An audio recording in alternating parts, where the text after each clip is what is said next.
ગીરનું જંગલ ભારતની પશ્ચિમે આવેલા ગુજરાત રાજ્યના સૌરાષ્ટ્ર દ્વીપકલ્પમાં આવેલું છે. તે જૂનાગઢ, ગીર સોમનાથ અને અમરેલી જિલ્લામાં પથરાયેલું છે.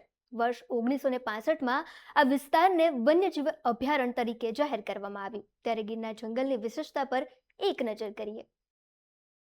સાવજનું એકમાત્ર ઘર, ગુજરાતનું ગૌરવ અને ભારતની શાન ગણાતા ગીરના જંગલનું નામ પડતા જ આંખો સામે ડાલામથ્થા સિંહની ભવ્ય આકૃતિ ઉપસી આવે છે. સ્થાનિક ગામમાં જનાવર અને સાવજના હુલામણા નામથી ઓળખાતા એશિયાઈ સિંહ આજે વિશ્વમાં માત્ર ગુજરાતના સૌરાષ્ટ્ર વિસ્તારમાં જોવા મળે છે. ગીર રાષ્ટ્રીય ઉદ્યાન અને વન્યજીવ અભયારણ્ય માત્ર જંગલ નથી, પરંતુ સિંહના સંરક્ષણની એક ઐતિહાસિક ગાથા છે. ગીરનું કુલ સંરક્ષિત ક્ષેત્ર આશરે 1412 ચોરસ કિલોમીટર, 258 ચોરસ કિલોમીટરના વિસ્તારને સંપૂર્ણપણે નેશનલ પાર્ક કહેવાય છે. બાકીનો 1153 ચોરસ કિલોમીટરનો વિસ્તાર વન્યજીવ અભયારણ્ય. એશિયાઈ સિંહ આજે વિશ્વમાં માત્ર ગુજરાતના સૌરાષ્ટ્ર વિસ્તારમાં જોવા મળે છે. ગીર રાષ્ટ્રીય ઉદ્યાન અને વન્યજીવ અભયારણ્ય માત્ર જંગલ નથી, પરંતુ સિંહના સંરક્ષણની એક ઐતિહાસિક ગાથા છે. કુદરતી કિલ્લો અને એશિયાઈ સિંહની ઓળખ. વર્ષ 1965માં ગીરના વિસ્તારને વન્યજીવ અભયારણ્ય જાહેર કરવામાં આવ્યો હતો.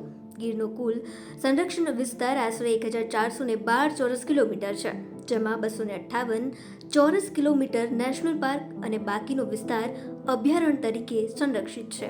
ગીરનું જંગલ મુખ્યત્વે સૂકું પાનખર પ્રકારનું છે, જેમાં સાગ, ખાખરો, ધાવડો, ખેર, બોરડી અને બાવળ જેવા વૃક્ષો અહીં જોવા મળે છે.